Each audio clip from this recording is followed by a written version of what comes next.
Assalamualaikum warahmatullahi wabarakatuh. Saya Nadia Salsabila dan selamat datang di podcast Institut Kewarganegaraan Indonesia. Nah, teman-teman semua, saat ini kita sedang bersama dengan senior peneliti dari Institut Kewarganegaraan Indonesia. Perkenalan terlebih dahulu Pak, nama dan sebagai apa seperti itu Pak. Saya Mahendra Kusuma Putra. Saya adalah peneliti senior di Institut Kewarganegaraan Indonesia. Bapaknya peneliti senior di Institut Kewarganegaraan Indonesia. Baik Pak. Berbicara tentang Institut Kewarganegaraan Indonesia atau yayasan dari IKI ini kan mengacu pada Undang-Undang Nomor 12 Tahun 2006 tentang Kewarganegaraan Indonesia, bahwasanya warga negara Indonesia berhak mempunyai administrasi kependudukan, baik itu akte, KTP atau KK. Nah, kita mengacu pada yayasan ya Pak, Yayasan Institut Kewarganegaraan Indonesia.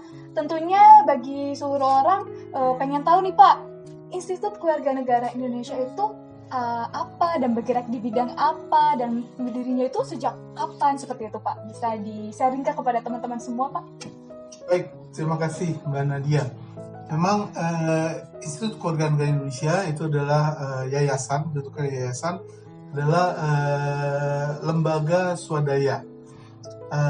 Kebetulan namanya pakai nama institut, nah itu yang mungkin agak sedikit rancu ya untuk masyarakat.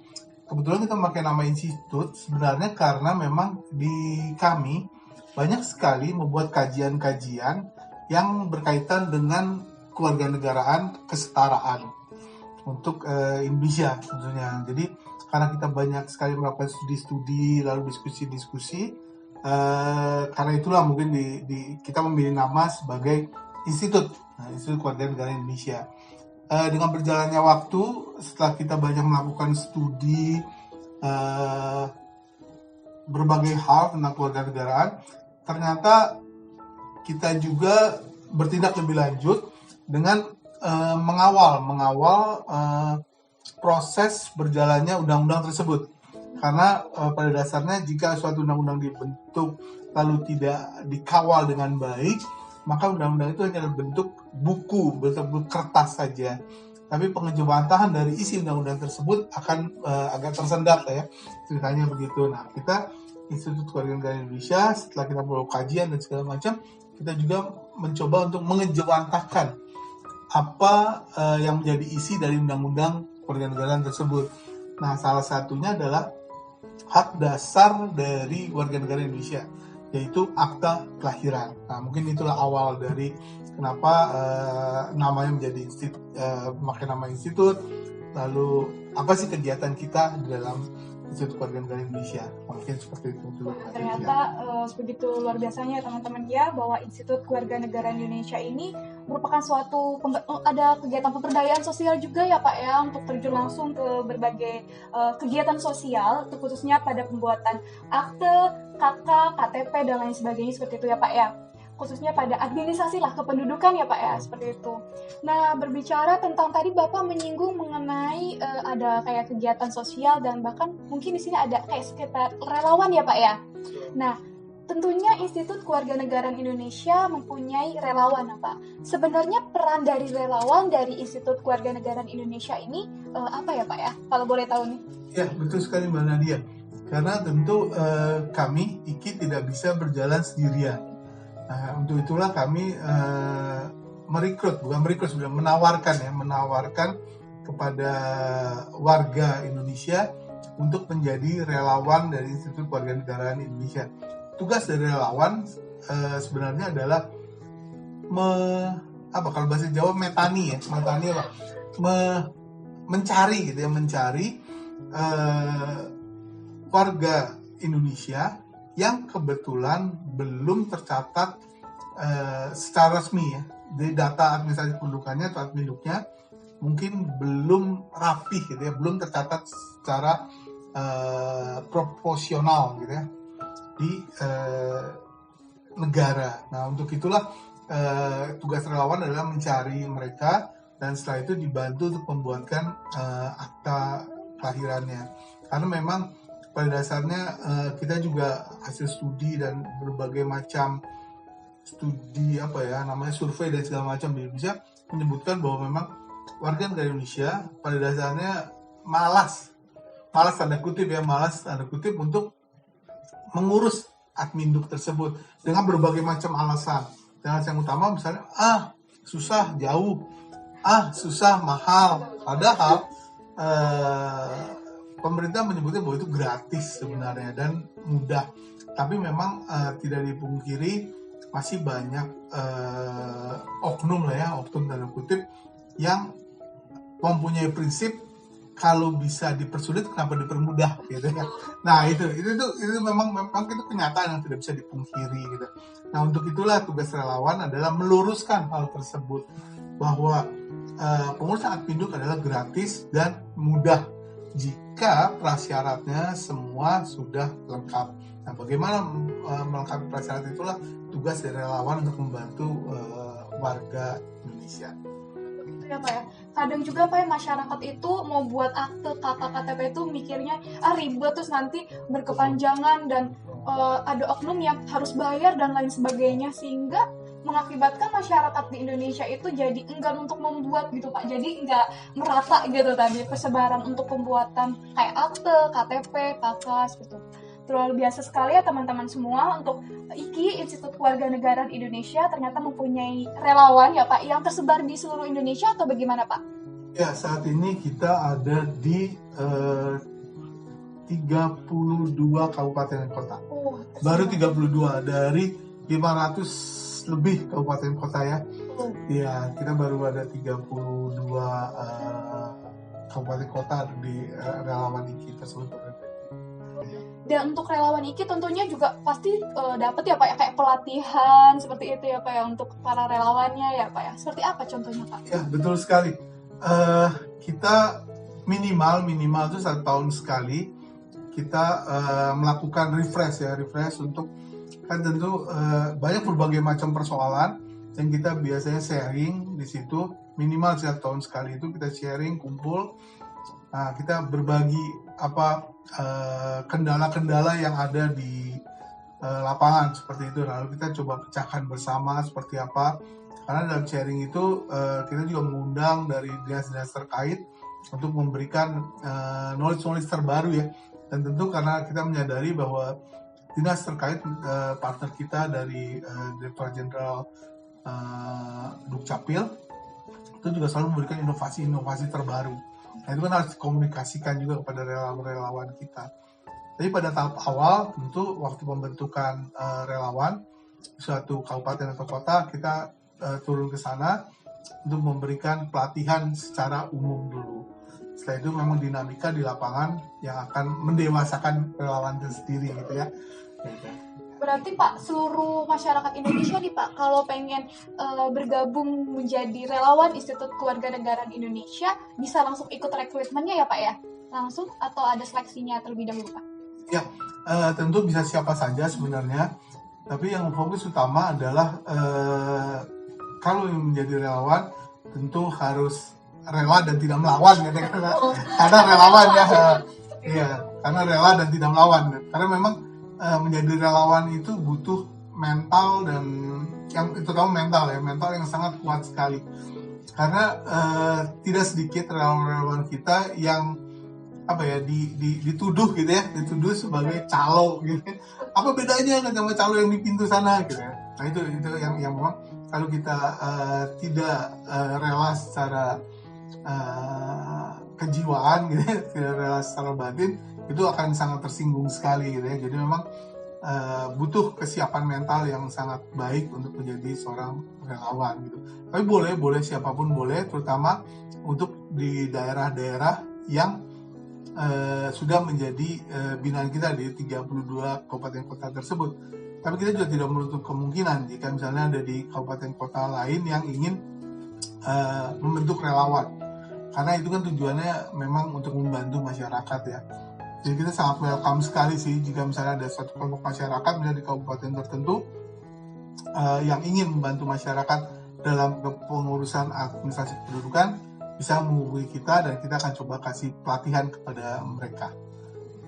Ini menjadi salah satu kelebihan menjadi seorang relawan ya Pak ya di Institut Kewarganegaraan Indonesia, kita juga memiliki bekal pengetahuan atau menambah knowledge bagi para relawan untuk khususnya pada pencatatan administrasi kependudukan ya Pak ya, pada pembuatan akte, KTP, KK, biar terhindar tuh kayak oknum-oknum yang udah memandang sudut pandangnya, ini ternyata bayar nih calo sama itu, tidak sama sekali ya. Jadi kita relawan juga udah dinaungi oleh IKI ya Pak ya. Betul sekali. Betul. Karena memang sebenarnya saya yakin lah di Indonesia ini masih banyak orang baik ya, orang baik yang ingin membantu sesamanya.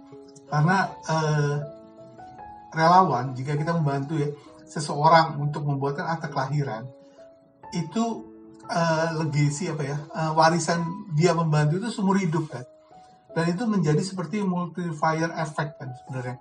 Begitu kita punya akte kelahiran, kita punya NIK. Setelah punya NIK, kita bisa mendaftar misalnya ke BPJS. Karena kita sudah terdaftar sebagai warga negara Indonesia kan, resmi. Kita bisa daftar BPJS. Lalu yang kedua, mungkin kalau kita masih sekolah, kita juga bisa dapat bantuan kan, banyak sekali bantuan pemerintah untuk yang anak-anak sekolah dan segala macam. Nah, karena kita sudah tercatat, ada kemungkinan besar kita akan mendapat bantuan-bantuan tersebut gitu kan. Nah, jadi memang yang dilakukan oleh relawan IKI untuk mendapatkan akte kelahiran bagi warga negara Indonesia itu adalah sesuatu yang sangat dasar bagi warga negara Indonesia. Mungkin itu kebanggaan kali ya, kebanggaan daripada relawan, karena dia akan memberikan legasi warisan yang seumur hidup gitu ya, seumur hidup bagi orang tersebut gitu. Beda dengan kalau kita bisa membantu, kita bagi-bagi misalnya nasi bungkus misalnya. Saat itu memang selesai gitu ya, tapi selanjutnya tidak ada. Tapi kalau yang akte kelahiran itu berlanjut terus sampai yang lainnya. Iya, itu seperti multiplier effect tadi. Itu sih kebanggaan dari relawan IKI. Kayak importantnya itu multiplier-nya itu ya Pak ya, Iya, sebagai relawan dari Institut Kewarganegaraan Indonesia. Dan itu banyak banget ternyata kelebihan dari menjadi relawan ya Pak, sangat luar biasa. Institut Kewarganegaraan Indonesia ini teman-teman juga harus tahu ya, Institut Kewarganegaraan Indonesia mempunyai relawan yang memiliki agenda kegiatan juga, pelatihan dan kelebihan tadi yang sudah dijelaskan oleh Bapak. Dan selanjutnya nih Pak, berbicara tentang tadi kan relawan itu tersebar dari beberapa daerah ya Pak ya, seperti daerah terpencil atau daerah lain juga banyak ya Pak, seperti misalkan kita ambil contoh daerah Kota Bogor seperti itu dan lain sebagainya gitu Pak. Berbicara tentang Kota Bogor atau di daerah, bagaimana Pak, ada hubungan nggak Pak dari Institut Kewarganegaraan Indonesia dengan Kota Bogor itu sendiri Pak? Kalau ya, terima kasih Mbak Nadia. Kebetulan saya memang ditugasi dari IKI untuk mengkoordinir, untuk salah satunya adalah di Kota Bogor salah satunya. Ini sangat menarik sebenarnya, Kota Bogor ini menarik ya, karena ini dekat dengan ibu kota ya. Dan kebetulan Pak Presiden pun tinggal di situ gitu ya. Jadi itu banyak sekali yang harusnya menjadi privilege gitu ya, Kota Bogor ya. Nah, kebetulan tadi sekarang saya jadi koordinator situ, jadi saya banyak berhubungan dengan Dukcapil di Kota Bogor. Nah, yang menarik adalah yang baru-baru ini saja gitu, adalah waktu Menteri Sosial Ibu Risma mengumumkan terdapat 21 juta data ganda penerima bantuan gitu ya. Ya itu berita itu udah lama kan, udah mungkin sekitar 4 bulan atau 5 bulan lalu. Nah, berdasarkan data tersebut, saya sempat ngobrol dengan Kepala Dinas Sosial Kota Bogor, Pak Fahmi. Menurut beliau di Kota Bogor pun beliau sudah mencoret 11.000 data ganda. Ya, itu luar biasa sebenarnya.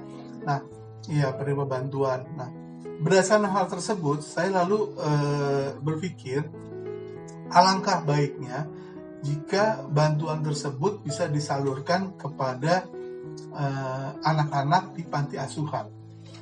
Nah, kenapa saya belum disebut? Karena memang anak-anak tersebutlah yang paling membutuhkan,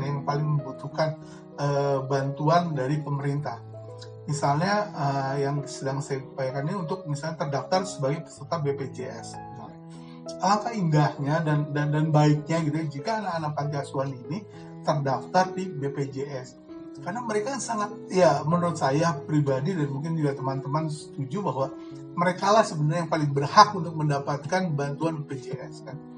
Karena ya mereka sudah ya bisa bilang ada yang yatim, ada yang yatim piatu, yang entah punya orang tua tapi tidak tahu di mana. Kalau mereka sakit, mau tidak mau kan harus ada biaya pengobatan. Kalau mereka jadi peserta BPJS, mungkin itu tadi ya warisan yang sangat panjang untuk mereka gitu ya. Yang bisa dinikmati dan itu menjadi hak mereka sebenarnya gitu. Nah, akhirnya saya coba berkomunikasi dengan beberapa panti asuhan dan Dukcapil Kota Bogor. Ternyata Dukcapil Kota Bogor itu sangat amat support sekali untuk kegiatan ini. Ya mereka bisa bukan mempermudah tapi sesuai dengan aturan, tapi tidak ada lagi ya neko-neko lah gitu ya. Itu dilancarkan semuanya. Nah memang tapi ternyata juga di lapangan itu tidak semudah perkiraan kita setelah kita terjun ya. Misalnya ada satu panti asuhan di Kota Bogor, anak-anak di panti asuhan tersebut ternyata sudah banyak yang punya NIK-nya, nomor induk, tapi ada yang belum punya akte kelahiran juga.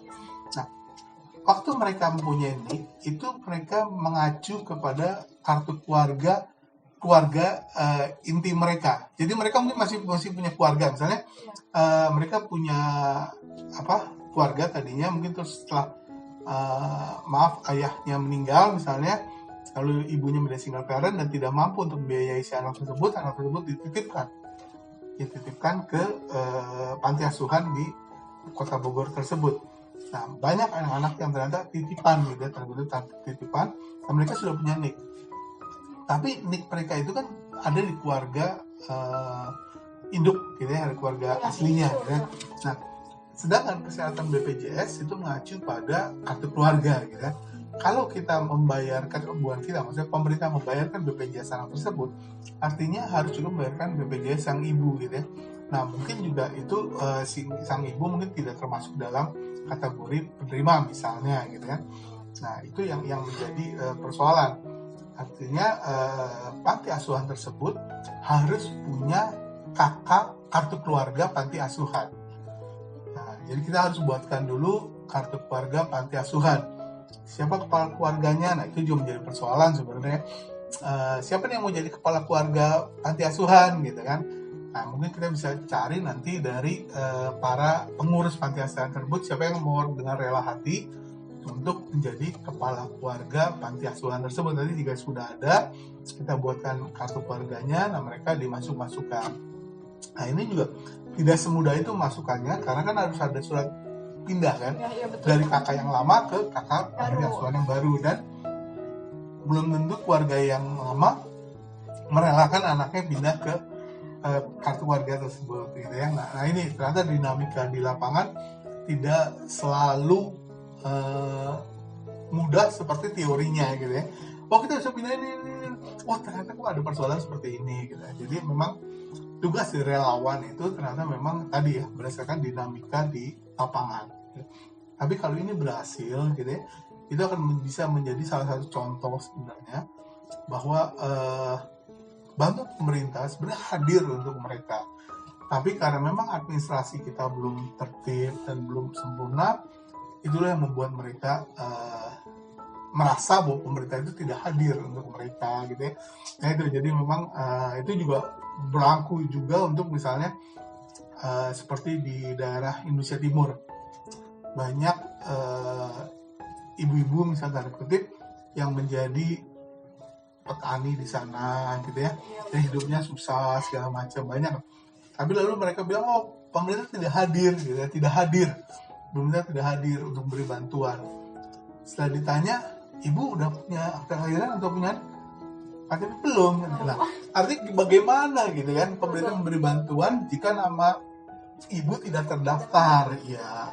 Nah itu salah satu mungkin tugas dari relawan dan Institut Keluarga Negara Indonesia untuk mencoba memecahkan masalah tanda kutip ketidakhadiran pemerintah untuk kalangan yang susah gitu ya di bawah gitu. Nah itu salah satu cara untuk menghadirkan pemerintah kepada semua warga negara Indonesia. Luar biasa ya teman-teman, untuk program salah satunya tadi kita bahas tentang program di Kota Bogor ya Pak ya.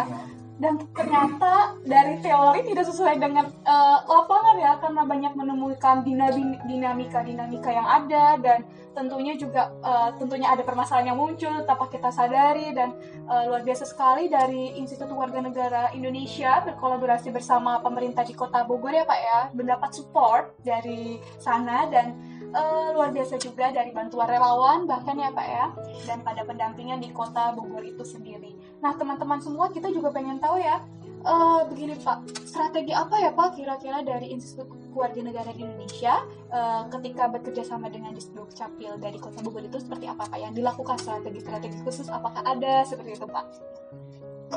Ya memang sebenarnya strategi tidak ada yang khusus ya, semua sama.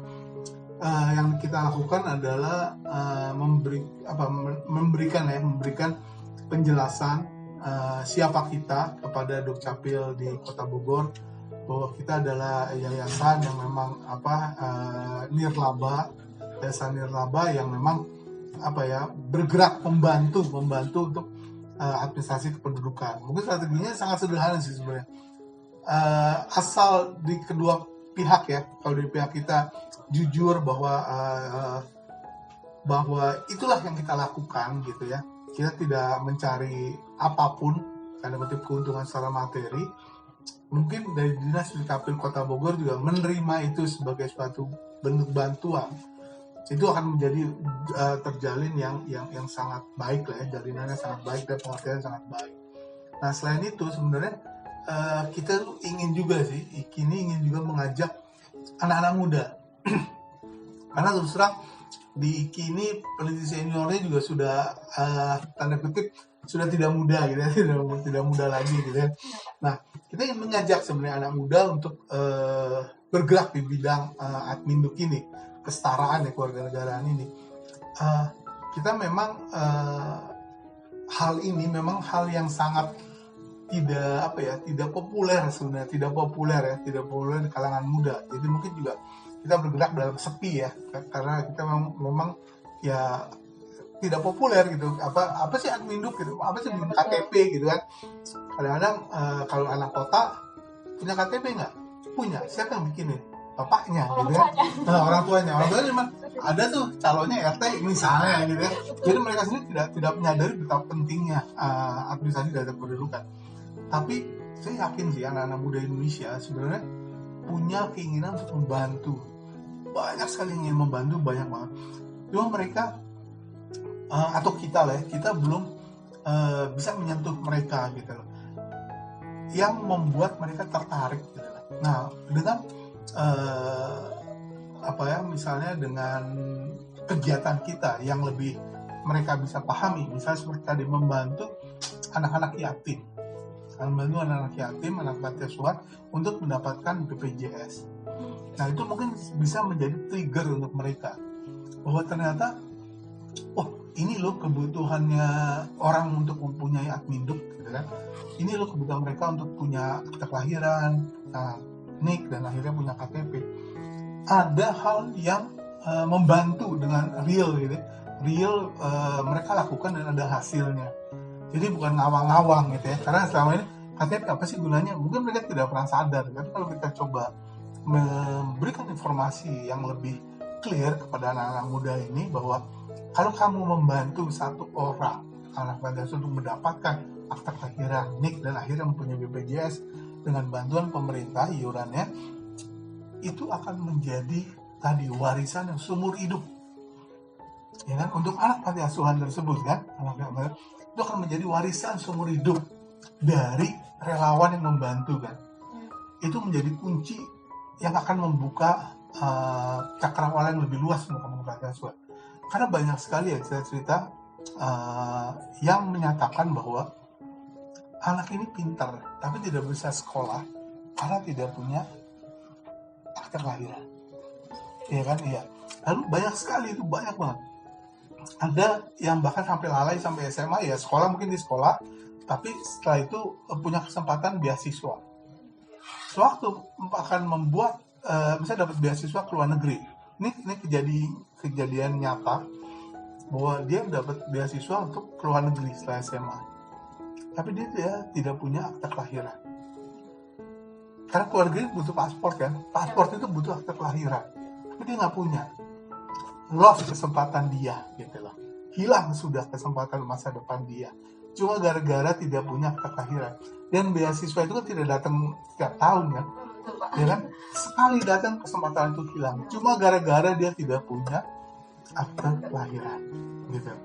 Nah itu yang itu. Tapi kalau misalnya anak-anak muda ini bisa membantu gitu ya, itu akan benar-benar meninggalkan warisan yang sangat berharga.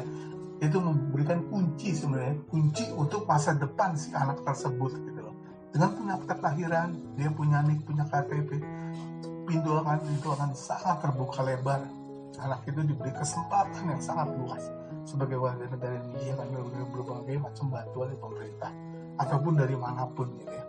Kunci utamanya tadi, kita sudah memberikan kunci untuk membuka masa depan si anak-anak ini gitu loh. Jadi itu ya, teman-teman, untuk generasi muda Indonesia, khususnya kita sebagai agent of change lah ya. Kalau kata ininya, kita tuh yang dilihat apa sih generasi muda, kontribusinya kah atau hanya ingin melihat scroll media sosial yang hanya seperti itu, atau kita ingin kontribusi secara nyata. Nah, di sini kan kita bisa sebagai generasi yang cerdas lah dalam hal apapun itu, dalam penggunaan atau mengetahui atau menambah knowledge baru ya Pak ya, dan bisa berkontribusi secara langsung, apalagi terutama dalam Amikduk itu ya Pak ya, dalam KTP, KK, dan lain sebagainya. Karena kita juga punya hak dan privilege ya Pak ya. Tadi udah dijelaskan, kita punya privilege Pak untuk mendapatkan hak itu gitu. Tanpa kita harus minta tolong, Ibu kita minta orang tua kita ya Pak ya, bikin KTP, KK, dan lain sebagainya. Kan kita sebagai generasi muda juga harus punya pengetahuan yang khusus untuk KTP ini fungsinya buat apa, dan kita sebenarnya punya kakak untuk apa, dan sehingga kita punya hak untuk mendapatkan hak-hak yang ada itu dalam administrasi kependudukan khususnya. Nah itu sangat menarik sekali ya Pak kalau berbicara tentang program ini Pak. Mbak Dia bilang tadi anak muda bisa aja tadi minta ke orang tua ya. Iya. Pak bikinin KTP, minta kan segala macam gitu kan. Jadi gitu. Iya. Tapi terbayang kan, anak yang di panti asuhan, dia mau minta ke siapa? Iya, betul. Kalau bukan relawan-relawan generasi muda ini yang menolong mereka. Betul. Ya kan? Terbayang ya? Terbayang Pak. Terbayang kan kebutuhan apa ya? Kebutuhan dari anak-anak panti asuhan ini, bantuan dari generasi anak-anak muda gitu yang memperhatikan mereka gitu. Tidak dengan memberikan tadi nasi bungkus apa gitu kalau ulang tahun. Cobalah kalau ulang tahun misalnya, kan banyak tuh anak sekarang kalau ulang tahun kita di panti asuhan makannya gitu kan. Nah bisa tidak misalnya kita nggak usah beri makan pada mereka, misalnya kita ganti dengan yuk kita coba uruskan Adminduk anak-anak panti asuhan gitu. Karena tadi balik lagi itu adalah kunci utama, Adminduk adalah kunci utama untuk membuka cakrawala dunia bagi anak-anak ini gitu ya, untuk semua lah, terutama ya untuk mereka. Kita kan kita tidak mau juga ya kalau mereka sudah hidupnya seperti itu lalu tertutup semua kemungkinan untuk mereka gitu. Nah, untuk membukanya dengan Adminduk lah, cakrawala mereka kan. Adminduk ini ternyata kayak important banget ya Pak untuk ini. Betul. Dan bisa juga nih untuk teman-teman semua, misalkan generasi muda terutama yang masih muda kayak saya atau dan lain sebagainya, teman-teman semua yang nonton podcast ini, kita bisa juga gabung di relawan Institut Kewarganegara Indonesia ya Pak, untuk yang masih muda dan ingin ikut terjun langsung kontribusi di program-program tertentu. Salah satu contohnya tadi di program unggulannya di mana ya Pak, di Kota Bogor untuk pembuatan Amikduk untuk bagi anak-anak dan ya Pak ya. Dan tentunya kita bisa lah turut serta dan kontribusinya. Kayak important banget nih Amikduk nih teman-teman semua nih, sangat luar biasa ya teman-teman semua. Pak balik lagi ke Kota Bogor ya Pak tadi itu. Berapa banyak sih Pak untuk pembuatan akte untuk anak-anak itu, sekitar berapa banyak, dan program unggul nih dari Kota Bogor tuh apa Pak gitu? Ini kan udah dijelaskan satu. Iya betul. Nah kemarin kita sempat sebenarnya waktu bulan Desember tahun lalu kita mengadakan MOU dengan Dukcapil Kota Bogor untuk membuatkan akta kelahiran dan KIA untuk anak-anak. Nah, caranya, strateginya adalah dengan kerjasama dengan PAUD dan TK. Jadi jika ada anak-anak yang ingin sekolah di PAUD gitu ya, masuk PAUD, mereka akan ditanya akte kelahirannya. Punya tidak? Nah, kalau tidak punya, itu langsung dibuatkan oleh Dukcapil. Iya, begitu juga dengan anak TK. Nah, waktu itu kita coba dari mulai Desember, Januari tahun ini, Februari, sampai Maret, selama 3 bulan, kita bisa mencetak waktu itu sekitar 8.000 KIA untuk anak-anak PAUD. Wah, 8.000 loh teman-teman. Nah, itu memang itu kerja keras dari Dukcapil ya, dari Dukcapil Kota Bogor gitu ya. Yang Pak Kadisnya, Pak Jatmiko itu sangat membantu sekali, support sekali. Juga kita kerjasama ya waktu itu PAUD dengan Bunda PAUD kan. Wah, ada Bunda PAUD itu dari Ibu Wali Kota kan. Itu lalu kita juga kerjasama dengan TK. Mungkin ada anak-anak yang tidak ikut PAUD kan, langsung ke TK saja. Itu juga sama gitu. Prosedurnya adalah waktu masuk mereka daftar ke TK, tanya punya akte kelahiran. Ya. Punya belum. Nah, langsung dibuatkan, lalu langsung dicetakkan juga KIA-nya. Nah, itu juga kita dapat sekitar 6.000-an ya waktu itu ya, 6.000 KIA untuk anak TK. Jadi itu strategi yang coba kita jalankan untuk memberikan hak dasar kepada anak-anak ya. Nah, memang kali itu memang sebagian besar ada orang tuanya lah ya. Nah, kita lagi coba tadi yang membantu pada anak-anak yang kebetulan dilahirkan dengan tidak seberuntung kita gitu ya. Justru mereka lah yang lebih berhak untuk coba dibantu gitu loh. Nah, kita butuh tadi bantuan relawan generasi muda yang tentu bisa viralkan gitu ya, memberitakan bahwa memang ya Apiduk adalah sarana sebagai tadi, balik lagi saya senang sekali dengan kata-kata yang menjadi kunci yang membuka cakrawala semua manusia gitu ya, orang Indonesia ya. Kunci yang bisa membuka cakrawala di Indonesia ya Pak ya, untuk mereka gitu, anak-anak ya. Dan luar biasa ya, ternyata bisa mencetak data seperti itu sekitar 6.000 sampai 8.000 ya tadi Bapak menjelaskannya. Luar biasa sekali untuk program-program, terutama di salah satunya kita ambil tadi sampai di Kota Bogor ya teman-teman semua. Dan tentunya Pak, untuk di kota masih kita program karena Bapak megangnya di Kota Bogor ya Pak ya, pendampingan. Kayak Nadia pernah dengar tentang drive-thru gitu ya Pak, katanya ada program-program di Kota Bogor atau iya, betul, ya, Pak, iya, kita betul. Ya, jadi di Kota Bogor, ya. Dukcapil itu Pak Kadis ini, Pak Jatmiko ini agak inovatif ya, bukan agak lagi inovatif sekali.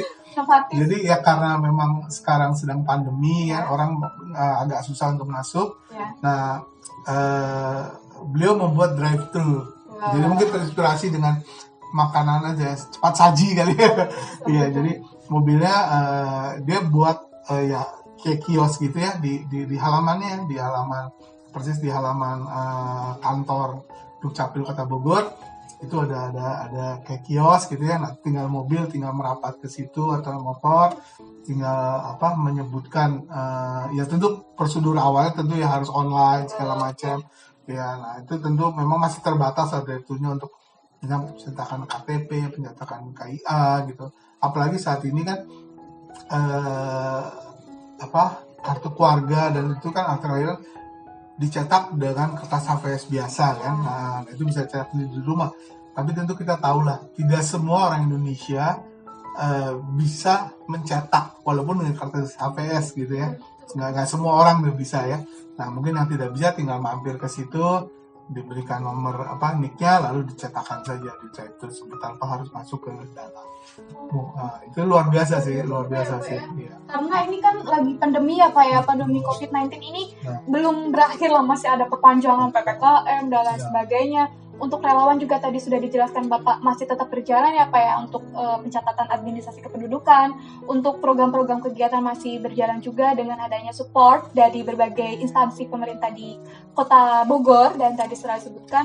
Dan apalagi ada program drive-thru, dan yang kalau misalnya orang yang mau bikin KTP KK kan ngantrinya panjang ya Pak ya, ngantri panjang dan itu kayak males aja buat ngantri. Dan adanya drive-thru ini sangat inovatif gitu Pak, jadi kayak menarik banget gitu loh buat mempermudah pembuatan akte KTP KK, sangat luar biasa Pak. ternyata kolaborasi IKI dengan program-program di Kota Bogor itu sangat mempermudah juga ya Pak untuk kita lah sebagai warga Indonesia mendapatkan hak-haknya, privilege tadi, important tadi itu pada pembuatan Amikduk itu terutama, jadi lebih mudah, jadi terbantu banget gitu loh Pak. Luar biasa. Ya sebenarnya sih IKI hanya coba mengeksplorasi ya. Yang utama adalah Dinas Dukcapil Kota dan Kabupaten setempat. Begitu mereka responnya sangat baik, tentu program ini akan berjalan dengan baik. Ya, mungkin itu. Jadi memang kalau ya itu salah satu contoh saja di Kota Bogor itu kebetulan mungkin Dukcapilnya responsif, inovatif dan membantu, jadi semua bisa program IKI dan Dukcapil ini dalam hal Adminduk bisa berjalan dengan baik. Bahkan di Kota Bogor itu sudah jemput bola. Jadi Dukcapil ini setiap Sabtu dan Minggu itu datang ke sekolah-sekolah untuk melakukan perekaman ya. Istilah mereka perekaman kayak mata, foto gitu ya. Itu mereka datang ke sekolah-sekolah. Memang untuk saat yang pandemi ini itu satu hari hanya untuk satu sekolah itu 50 orang supaya tidak berkerumun gitu ya. Dibatasi saja gitu ya Pak. Dibatasi per hari itu 50 orang Sabtu dan Minggu. Sabtu itu kan hari libur ya, Nah, lihatlah hebatnya ya Dukcapil Kota Bogor gitu menurut saya gitu ya. Luar biasa. Di hari libur mereka pun bekerja untuk melayani masyarakat dalam pandemi ini. Siap melayani. Iya, dan mereka datang ke sekolah tersebut gitu ya. Dia datang ke sekolah tersebut lalu melakukan perekaman baik yang sudah karena SMA kan sudah hampir 17 ya. Ada yang 17 dan hampir 17. Nah, yang hampir 17 ya juga siap direkam jika nanti udah umur 17 data yang sudah ada tinggal dicetak. Ya, jadi luar biasa sih, inovasinya luar biasa dan memang itu membutuhkan komitmen yang kuat ya dari kepala dinasnya gitu ya. Karena hari Sabtu dan Minggu mereka kerja ya. Biasa ya Pak, kayak sistemnya mereka siap untuk melayani masyarakat dalam apapun itu gitu. Dan itu benar-benar dilakukan gitu ya. Itu yang saya merasa beruntung sekali IKI bekerja sama dengan Kota Bogor yang kebetulan Dukcapilnya sangat welcome dan sangat responsif, inovatif apalagi. Bagus sekali. Biasa ya teman-teman.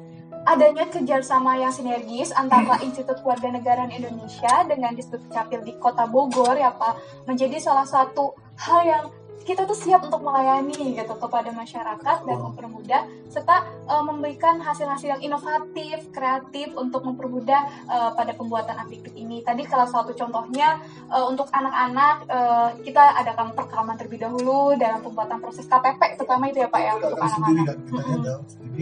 Kami lebih ke sekolah dan sebenarnya ada juga yang kita inginkan sebenarnya perekaman untuk anak-anak yang disable gitu ya. Jadi ya kan agak susah kalau mereka datang ke Dukcapil lalu ke kantor Dukcapil misalnya untuk ngantri, apalagi anak-anak yang mengidap otis gitu ya. Itu kan susah sekali itu gimana. Nah, ini kita lagi coba mencari bentuk seperti apa sih gitu yang kira-kira tepat gitu ya untuk merekam mereka, karena mereka juga punya hak untuk terekam di data Adminduk ya kan, ya anak-anak ini gitu loh. Nah itu yang coba lagi yang anak-anak istilahnya berkebutuhan khusus ya. Gitu ya, anak-anak berkebutuhan khusus ini juga ingin coba kita bisa rekam untuk mendapatkan data Adminduknya gitu ya. Nah ini yang lagi kita cari formulanya lah, gimana nih caranya nih? Karena kan susah sekali pasti gitu kan. Nah itu apakah kita datang ke satu tempat lalu anak-anak itu sudah kumpul di situ persis kayak tadi sekolahan itu gitu ya. Itu yang lagi kita coba cari formulanya gimana baiknya. Untuk pemberian pelayanan secara inklusif terutama untuk disabel itu ya Pak? Iya, untuk anak-anak yang berkebutuhan khusus ya. Luar biasa ya. Wah teman-teman, luar biasa. Dari tadi kita bahas tentang bagaimana latar belakang IKI itu, lalu kita bahas tadi tentang relawan Institut Kewarganegaraan Indonesia, terus program kita mengacu pada program-program di Kota Bogor sampelnya, dan itu sangat luar biasa. Dan saya mengucapkan terima kasih untuk Bapak sebagai peneliti senior yang luar biasa ini teman-teman, sudah berbagi sharing ilmu untuk kita semua dan kita jadi nambah nih knowledge baru gitu kan istilahnya. Dan dari Bapak itu sendiri ada closing statement nggak Pak untuk warga negara Indonesia atau bahkan generasi muda Indonesia untuk apa yang mau closing statementnya kita? Ya, closing statement sebenarnya mengajak lah yang tadi generasi muda untuk membantu program Adminduk ini, terutama kepada anak-anak yang kurang beruntung. Karena tadi balik lagi itu adalah kunci utama untuk membuka pengetahuan dan cakrawala kehidupan mereka. Nah, jadi anak-anak muda ini kita ajak untuk coba membantu. Jadi berbagi dengan cara membantu membuatkan Adminduk bagi anak-anak yang kurang beruntung. Gitu. Luar biasa teman-teman semua. Terima kasih Bapak atas kesediaan waktunya dalam podcast kali ini, dan sangat luar biasa Bapak udah membagi ilmu kepada kita semua. Kayak important, jangan lupa bahwa ini menjadi satu pembukaan cakrawala bagi proses pembuatan Adminduk itu sendiri. Bagi kita sebagai generasi muda Indonesia, kita harus sadar nih, dan kita harus turut serta, take action lah, kontribusi nih untuk bangsa Indonesia, kita sebagai warga negara Indonesia, seperti itu. Luar biasa. Terima kasih Bapak. Terima kasih Mbak Nadia. Udah bagi-bagi ilmu banget, alhamdulillah. Dan untuk menutup pada podcast kali ini, saya juga punya closing statement nih Pak. Kita tidak bisa mengubah masa depan bagi generasi muda Indonesia, tapi kita bisa mengubah generasi muda untuk masa depan. Cukup sekian dari saya, Nadia Salsabila. Terima kasih. Selamat datang di podcast Institut Kewarganegaraan Indonesia selanjutnya. Terima kasih.